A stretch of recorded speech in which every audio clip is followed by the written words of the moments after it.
So, welcome everyone to the first in a four-part series aimed at helping you maintain and strengthen your sales focus in these uncertain times. For any of you that haven't met me, my name's Allan Wilson, MD of Wilson Partners, and I'm delighted you could join us. Since the coronavirus outbreak really took hold, the first question for every business was, how does this affect us? The starting point is sales, and essentially, what will our sales be like over the next few months? The answer, albeit uncertain, then dictates the actions needed within the business to cope with the unforeseen shortfall. I have no doubt everyone will have taken action around the level of resourcing in your business and taken advantage of the government support available. But having taken the immediate actions required, what now? We have to accept there is a new normal and it will be with us for some time. That means we have to think about the way we do sales. Is what we've always done the right thing?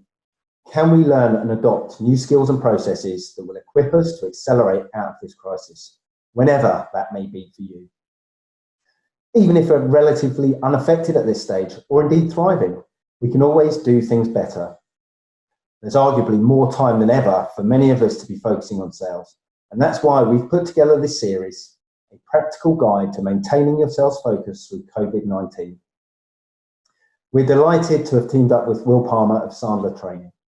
Will spent 15 years leading high growth sales teams in the tech sector and has owned and managed a number of his own companies, including 4 startups and 3 successful disposals. He now runs a training center for Sandler Training, the world's largest business development consultancy. We've worked with Will for some time now and have found it's made a real difference to us. I have no doubt you'll find his engaging style and the substance of his approach valuable. Before I hand over to Will, just a couple of housekeeping points. If there are any questions on the way through, please do use the chat function to ask. We will have some time at the end for some Q&A, but if we don't get to all the questions, we'll come back to them afterwards. One of the benefits of these remote sessions is not having to mention fire drills and exit routes. However, just for the avoidance of doubt, if there is a fire in your house or office, please just run. So without further ado, let me hand over to Will. It's probably true to say that some of us have customers right now whose businesses have probably slowed down. A lot of us are going to find ourselves working from home in an unusual environment, and our phones have probably stopped ringing. We might find ourselves in a situation where the traditional lines of communication with our customers are kind of interrupted or maybe even broken down altogether. And I guess there's an understandable feeling to want to kind of close the curtains, a temptation to just draw the curtains, cross our fingers, and hope that when we do open the curtains again, when this is all over, we'll have a nice convenient line of our customers still queuing outside our door waiting to do business with us. So the big question I want to address this morning is, what can and should we be doing with our existing customers to make sure that when this is all over, A, we've still got a customer base, and B, that we're best positioned to spring out and start redoing business and growing business, which is ultimately where we all want to be, right? Growing business with those customers. Housekeeping points. Luckily, Alan's already spoke through this. We will be recording the webinar today, by the way, but all we will hear is the digital side. I hope everyone's comfortable with that. We're recording it for posterity and be able to put it out to people as well. So if there are things that come up today, you'll be able to download the recording at a future date. Q&A session. Alan suggested you use the chat function. For clarity, I understand on the Zoom webinar facility we're using, there's actually 2 options to use. Please just type on the panelists only option. Otherwise, everyone will see your questions. Alan, I think you're going to gather the questions as we go through and fire them to me at the end, yeah? Absolutely. Cool. One quick slide on positioning, some context for what we're going to be talking about today. Because I do feel that customers are a little bit like elephants. And by that, I don't mean that they're great big ugly things that can grind us into the dirt whenever they get upset with us. I do think that like elephants, customers share a few common features. The first thing I think they have in common is, like elephants, customers have long memories. And I think when all this is over, customers are going to put suppliers and business partners into one of 3 buckets. I think the first bucket they're going to put people into is those suppliers and business partners who just disappeared off the face of the earth, just went silent, fell off the radar. The second bucket I think the risk being put into is the bucket of suppliers and business partners whose behavior seemed to try to monetize other people's problems, those that didn't act particularly professionally. And that's a bucket I really want to avoid. The bucket I want to be put into when all this is over is the bucket that displayed what I'm going to refer to throughout the next half an hour or so as a supplier or a business partner who demonstrated unselfish contact.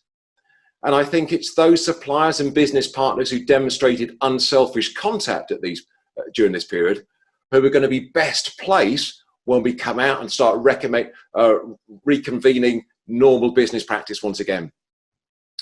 Second thing I think that's in common between customers and elephants is, like elephants, customers don't like living in isolation. Now, we've probably all seen those horrible wildlife films where the sad, lonely elephant wanders off into the desert to die because they've been ostracized from the herd.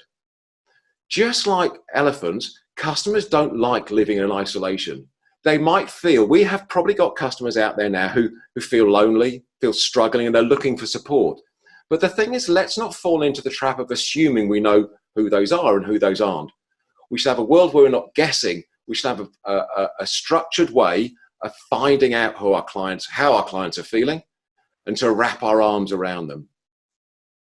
The third way in which they're similar is that, like elephants, there's always someone out there waiting to take a shot at them. Now, here's the point. There's an underlying theme through the next half hour of a defensive mechanism. Now, that's not the main point of today, and we're not going to be referring to it very often, but please do be aware. Don't assume that your competition is currently sleeping or sitting on their backsides. Okay, take it from me. I spend my life coaching people how to be better at selling and business development. I can honestly say I don't think I've ever been busier than I am right now. Okay, let's not make it easy for when we come out of this, your shiny customer to become the easy plucked shiny prospect from main competition. Believe me, many businesses are utilizing this period of time to get themselves lined up and ready to come shooting out the blocks. So let's remember, if we're going to be put into a bucket by our customers, the bucket I want to be put into is unselfish contact, because that's going to make it really difficult for my competition to come and pluck my juicy customer to become their juicy next great prospect. Okay, let's take a quick look at what the 5 things we're going to talk about then. 5 things I'm going to run through are: make contact, get connected, show that you care, share valuable information, and react to key events. Now, by necessity, we're going to be flying through these at speed, and we're going to be touching them at fairly high level. What I'm going to do after each little section is make 1 or 2 suggestions of things you can be literally doing in your business this afternoon. So I'm going to try and make it practical as we go through as well. Okay, let's kick off with the first one then. This might sound glaringly obvious, but it's really important at this moment in time that we make contact. Okay, I see lots of businesses out there making contact. And doubtless, as Allan said on the intro, doubtless you are doing that with your clients as well. But my observation is that most people seem to be doing that in something like a haphazard sort of way. They might remember today, oh, I've got to call Bob today. Tomorrow I must remember to send that email to Joe, and did I call Mike? I can't remember. Let me pick the phone up to Mike. So the key differentiator here between businesses who are in control of their client contact at the moment and those who aren't is those who are doing it in a systematic way. So I mentioned just now, let's not make the assumption of guessing or assuming what state of play our customers and clients are in. So at the moment we're speaking at an incredibly high level. If nothing else, reach out and make contact with your customers and come up with what I'm going to refer to as, this might sound really highfalutin, a contact strategy, or I'll use the word a contact matrix as we go through. Have a structured approach and mix and match what we do in terms of reaching out to our customer in the way that's most appropriate to them as a customer. I want to make a couple of comments here about best practice, the do's and don'ts. Some of these are going to refer to this specific moment in time, and some of these are just good things to remember for our sales and business development activity. A couple of things to remember on the do. It's always a great idea, rather than just randomly picking up the phone and speaking to someone, to try and book a call with them. It does two things, right? First of all, it avoids bad timing. This is 101 of sales and business development. If you pick the phone up and you get someone at a bad time, even if they're an existing customer, that's not going to be a great call with them. And anyone who's already experienced trying to make a call to a customer at the moment in today's environment and finding out the customer's halfway through doing their son's or daughter's GCSE homework, or is just entering their second hour of queuing outside the supermarket, that's not a great time to have a make contact with your customer style of conversation. The second sub-benefit to do this, by the way, is that it kind of elevates the whole importance of the call. And in line with something we refer to as equal business standing, it's really important with our customers that we make it very clear that this, to me, Mr. and Mrs. Customer, this is a really important call. Okay, I'm going to carve out some time in my calendar to speak to you because this is important to me. And I want that to be a reciprocal level of importance. If it's important to me, I want you to know, or you to think, that this is an important call for you as well. So book the time if you can. Second thing, hey, listen, I'm as lazy as the next man. If I'm going to do something once, I just want to do it once. If I can avoid doing the same thing over and over again, so why not, under the umbrella of making regular contact with our customers, rather than book a call this week, then call up and book a call the next week, and call up and book a call the following week, why don't we carve out some time now? Listen, Bob, every Tuesday afternoon at 12:30, why don't you and I just put 10 minutes aside in the calendar, and I'll call up and I'll send you a Zoom link for that. We'll put a recurring Zoom link, and we'll just make sure that we're keeping a heartbeat contact together. So if you're going to do it once, schedule in a whole series of them. And clearly at the moment, we've moved to a world where, I don't know about you, I feel like a Luddite when I'm using a phone now. I feel like I've jumped back to a previous century. If at all possible, use all the video technologies that are available to keep in touch with our customers and clients. Couple of don'ts. This is going to seem like an oxymoron coming from a sales coach, but now I don't believe is the time for the primary focus of our reach out and contact and find out how people are. Our primary focus shouldn't be to try and sell them something. Now is not the time to try and sell them something, unless, of course, there is an opportunity and a pain that our customer is experiencing. Those who've worked with me before will know in our world we speak about uncovering pain as the most compelling reason for people to buy anything from us. If there is a pain and we have a product or service to take away that pain, by all means, sell. But that's not the primary reason for reaching out now. Our primary reason for reaching out now is to maintain unselfish contact. Second thing to not do now is avoid falling into what I call mutual despair. Okay, this vortex of pain that we're in danger of falling into. If I'm going to call one of my customers today and I find they're having a bad time, the last thing they want to hear from me is, oh, God, you're having a bad time, Joe. You should hear about my business. Oh, it's just fallen off the edge of a cliff. And before you know it, we're spiraling down. Customers don't need us to be dragging them down into those deep, murky places. The final thing here is, it's like the other end of the spectrum. If you find your customer is having a bad time at the moment, even worse than mutual despair is us telling them, contrary a bad time we're having, we're blowing the doors off. Joe, sorry to hear about your time. I've got to tell you, I'm having a record-breaking month. Okay, customers don't need to hear that at the moment.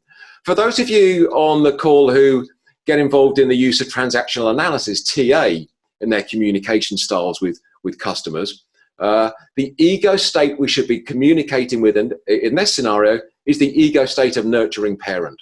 So we should be metaphorically putting our arm around our customer with talk tracks like, that sounds tough, tell me more. Getting them talking and experiencing and communicating in the nurturing parent frame of mind. Couple of things to do today then on this first point. I mentioned about this idea of having a contact matrix. Now this might sound very grandiose. You can make this as complicated or as simple as you like. But I think the benefit of what I'm going to say now is it introduces some structure in the way we're going out and contacting our clients. Because this is as simple as down one axis, I'm going to list either all my customers or those customers I think it's worthwhile me having a strategy to keep in touch with them. And across the other axis, I'm simply going to start pulling in and populating that with the different ways, the activities I can do to reach out and make contact. Now, I'm fairly confident that most people on the call are probably doing that to some extent today. And I'm going to share more ideas with you how you might populate that. But the key thing is to have that in a structured format, such that we're following a pattern and we have a process. Those of you, again, who've worked with me before will know that in Sandal, we're absolutely paranoid about working to processes, repeatable ways of doing business. And of course, setting ourselves targets, a consistent theme you're going to hear me say at the end of this Something to Do Today, is set yourself a target of people we're going to reach out to every single day. So get connected. Here I'm talking about exploiting there's something of a bunker mentality, I think, out there at the moment. That we're in week 6 or 7, whatever we are on lockdown. I've kind of lost track of it at the moment.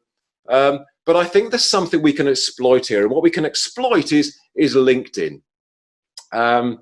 If, like me, you spend any time on LinkedIn, you probably see that LinkedIn are actually pushing lots of data out there to their users at the moment to talk about the amount of increased posts that's going on at the moment, amount of increased activity there is on LinkedIn. They're very proud of that.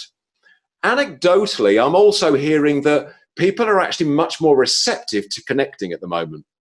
I'm kind of surprised that LinkedIn aren't making more of a song and dance about that, because I personally am seeing, I thought it was just me, but I'm hearing it from a lot of my clients at the moment, that people are much more receptive to connecting. Now, here's the thing about LinkedIn. I think it's a great prospecting tool, and those of you on the call are using it are probably using it primarily as a prospecting tool. Brilliant for that. But I think the trick that we need to avoid missing is the fact that at this moment in time, it's a great opportunity for us to use LinkedIn to connect more with our existing customers. And I think we can do this in 2 ways. The first thing we can do is to increase our connectivity with existing contacts in existing customers.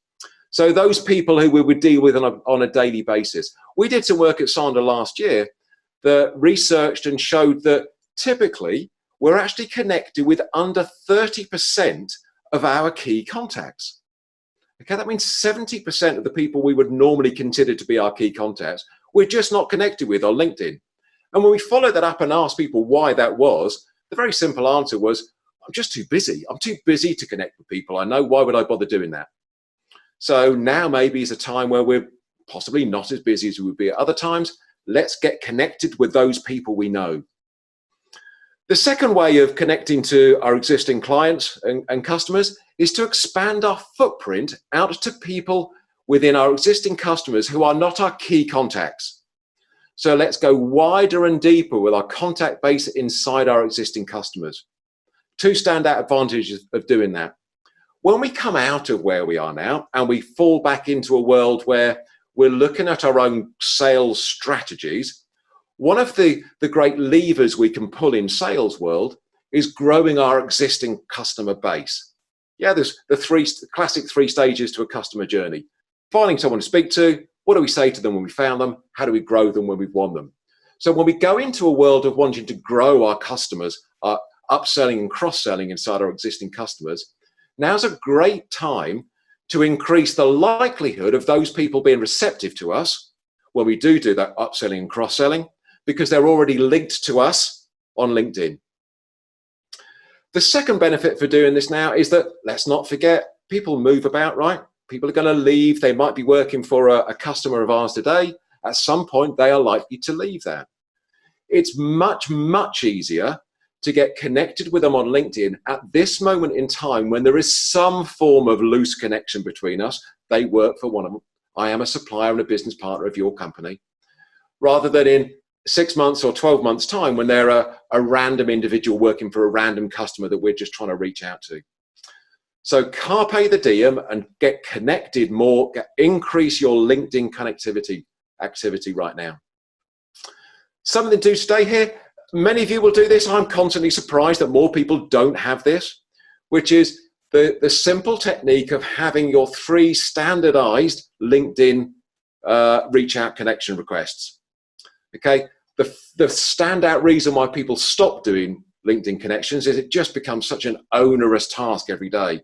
Just have your standardized connection requests, one for existing customers, one for a separate template for new customers inside existing customers, and let's not forget a standard template for new prospects. And consistent with what I said on the last point, set yourself a daily target of people to reach out to. In the absence of a daily target, I can almost guarantee we won't do it. It just becomes an aspiration. Third thing we can be doing now, show that you care. Link back into one of my earlier slides on the elephant, mentioned the elephants. Now's a time to really show some unselfish contact with our customers and clients. 3 words, Alan, this will make you laugh. I don't know, you've been working with me for about 18 months. You've probably never heard me say these 3 words before. Okay, it cuts me to my core as a sales coach to say the 3 words, give something away. Okay, never said it before. When we're after this, I'll deny ever saying it. I think now is the time when for us to look very deeply into our business and find something to give away. Now that's likely to be some kind of service. So what we should be doing is to identify a service within our business, probably some form of consultancy that costs us either nothing or very little, but has real tangible value to our customers. And I guarantee we'll all have some of those within our business, and then offer them to those clients at no cost. Unselfish contact. Now, I'm coming across every day, I'm coming across different examples of this. Again, I'm pretty confident that most of you on the call will be doing some form of this. I'm connected with many of you on the call, and I see your LinkedIn activity, some post advertising, some of these kind of things. But whether it is, I'll throw some examples up, whether it's some form of product or technical support webinar, whether it's some form of Q&A clinic or coffee bar drop-in how-to webinars, some form of virtual workshop. Don't be shy in borrowing some great ideas from other people. Every day, as I say, I'm seeing new ideas. I'd never heard of a drop-in Q&A clinic until a couple of weeks ago. Now I think it's brilliant to hardball into the DNA of your prospecting and customer contact activity. Why don't you come to one of my Q&A clinics? Why don't you have a drop-in coffee bar for 30 minutes? There's some great ideas out there. And if you do some brainstorming in your business, I'm almost certain you'll come up with new ways and new things that you can be out there suggesting and offering to your customers that show that you care. Well, quick question for you on that one. Yep. Is that something you would keep for your existing customers, or is it something that you would do for new prospects, or both? Good question. I think there's certainly some value in maintaining a degree of exclusivity about doing business with customers. Having, if you like, this concept of a customer club. You know, you're part of my tribe, you're part of my club. Alan, you're a customer of mine, you're really special. So I think there is some benefit in making clear to that group of customers that there's some stuff I'm doing especially for you. However, there's also a school of thought that says, well, if I'm doing it once, remember my comment about I'm lazy, I don't like, why would I keep reinventing the wheel? There is a school of thought to say, well, if I'm doing it for my customers, why don't I expand that out and do that as a prospecting activity for prospects? And I don't think the two are necessarily mutually exclusive. I think you'll probably blend them. If it was me, I would certainly have some standalone activities that are specifically and only for customers. Now, they might be if we look at some examples on the deck now, those might be the kind of Q&A clinics. I'm going to open up a Zoom call for 60 minutes where existing customers can come and share some questions with me. I'll have some of our product specialists available. If you're a customer, you can come and ask me anything, and no holds barred. Okay, clearly these are things, these may be ideally, these are outside the realms of what we would normally be offering as a free service. Normally we would charge you for that, but because you're a special customer, you're part of that group. If it was something like a virtual workshop, I would be tempted to open that up for prospects. If I was being really specific about it, I might even want to consider holding one for customers and one for prospects. So I can see the benefit of it, but if it was me, I would probably keep this degree of exclusivity, invite customers to one and prospects to another. Does that Does that answer the question? Yep, no, that's good. Cool, thank you. So here's the thing, my suggestion, my takeout for you on this one today. Brainstorm the business and come out with, if you've already got 3 services you're offering, think of another 3. Okay, what I don't want you to do is just leave this call and put a tick box against this action item saying doing it already. Push that envelope further. Think of 3 services that you can offer at no cost that will show that you care. But here's the thing, let's do it in a structured way. So back to this idea of a contact matrix, and across the axis where I'm listing the activities I can be doing, I'm going to write in the 3 actions, the 3 reach out activities, and I'm going to put diarised dates around that. So every week I might be doing my Q&A drop-in clinic. Every 2 weeks I'm going to be doing a virtual webinar, and I'm going to set myself dates for doing that, because nothing drives us to do something more than sticking a date in and announcing out to the world. Once you've announced it to the world, you go and do it. 4th suggestion for you in terms of making contact, share valuable information. Now I love this as a phrase. As a phrase, I coach this every day. I saw this and I thought of you. But in terms of linking back to the previous slide and showing that you care, I'm a sucker for this. As I say, I coach it all the time. Even when I see this coming in from someone I know and prefixed on an email or some other form of communication is, oh, hi, Will, I saw this and I thought of you. I still get a little warm flutter in my tummy because I know something in my head, someone's genuinely thought about me as a person and something I might find valuable. So I strongly suggest that you look to build this into the lexicon of your language when you speak to customers and clients. Because it probably is true to say that at this moment in time, I think people do have more time to read stuff. I wish I had a more creative word than stuff, but they just have more time to read and absorb than I think they would probably do in their normal working lives. So to that end, let's find something that's going to be of interest, relevance, and value. By the way, interest, relevance, and value to them, not to us. It's our customers and clients that define what's of interest and relevance and value. So we might need to think laterally so we don't get tunnel vision and only look at what's interesting to us. And some sources of that, I'll give you 3 examples here. It might just be generic industry stuff that you think your specific customer might find of value. It might be within your own, what I would refer to as a library of internal publications. Constantly surprised by how much data and info we have within our own organizations, whether it's previously published white papers, how-to guides, thought leadership pieces, things that you've written and authored previously and published as an organization. Maybe some of those are relevant to the times now. And if not, think about this 3rd one, which is author something customized and bespoke to now. Okay, this doesn't need to be some highfalutin 15-page glossy magazine. This can just be an article that we take the time to write that's relevant to us and our clients, talking about what we're going through at the moment. Heads up, don't get a furloughed member of staff to do this, by the way. By all means, I'll outsource it to other people. Getting a furloughed member of staff to do this is a really bad call. Don't do that. Something to do today. Sorry, you giving comment on the government support then and the technical aspects? I'm just saying, listen, I'm not a furlough. I don't want to tread on your toes at all, Alan. I only say that because I mentioned that to a client the other day and on a webinar, and about 6 hands shot up. I could see on the comment thing, can I get my furloughed member of staff? I would suggest, my strong suggestion is, don't get a furloughed member of staff doing that. Something to do today. Identify, hey, listen, I come up with a random number of 5 or 10. That might be too high or too low for your business. Find some things, some documents, article, or publications that we could send to our customers. Okay, and the more the better. But here's the thing, don't do this randomly. What we should do is we should map out the information that we've got and which of our customers are going to be relevant to receive that.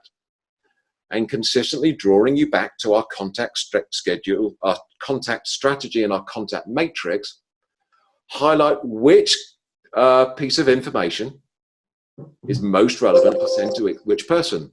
And then drip feed that in. Because don't forget, for every time we send a piece of information, that's an invitation for 2 contacts. One contact is sending the information. Hey, Alan, I thought of you, and I saw this and I thought of you, Alan. I hope you find it interesting. I'm going to send it to Alan. Then 2 days later, what am I going to do? I'm going to reach out to him again. Alan, I'm not sure if you saw the thing I sent through the other day. I thought that article was what might be relevant to you. What do you think?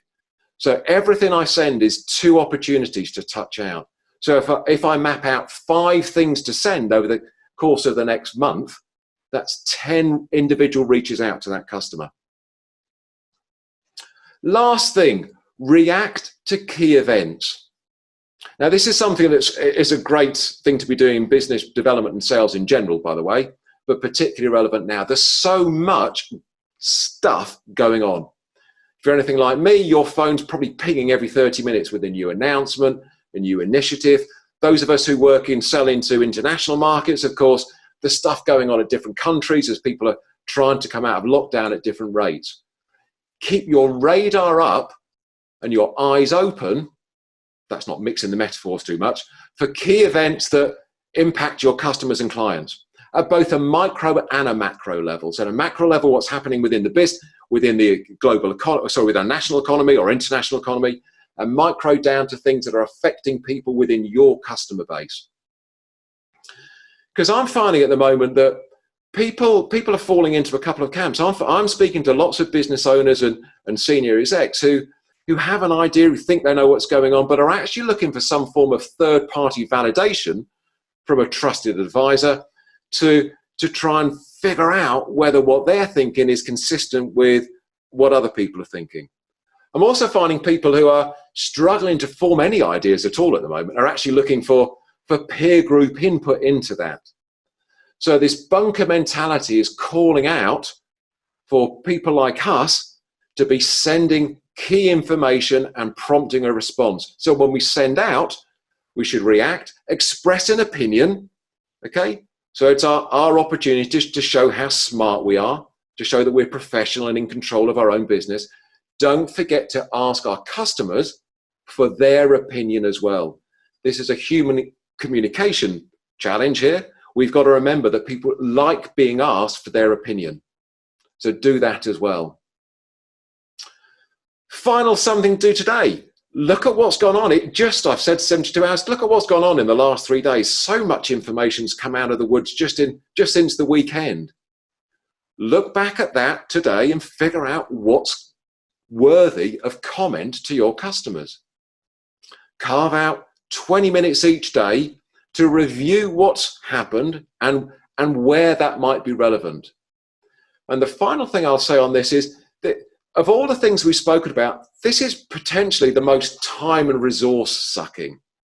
So this might be something you want to do for only a subset of your client contacts, within your customer contact strategy and your customer contact matrix. You might want to carve out just the top 5 or 10 of your contacts to be doing this and make sure that you're sending the relevant information for them. Okay, so we've kind of speed talked through there 5 things that we can be doing today to address this key burning question: what could and should we be doing with our customers at this moment in time? Make contact, get connected, show that you can, make sure, folks, that we end up in the bucket that shows that we've given unselfish contact. Share valuable information. Hey, Alan, saw this, thought of you. And react to key events and reach out and ask the opinions of our key contacts within our key customers. Thank you very much, Will, for the session. I enjoyed it very much, and by looking at the feedback, others did too. Like anything, it's not what you hear on this type of session that counts, it's about what you do with it. So I'd encourage everyone to take one thing that they will do to make a positive impact to their business and get it done, ideally today. Any feedback to me or your usual Wilson Partners contact would be gratefully received. We look forward to welcoming you back next week, where Will's looking at adding value to your customers in a remote world. Thank you very much for joining us. Stay safe. We'll see you next week. Thanks, everyone.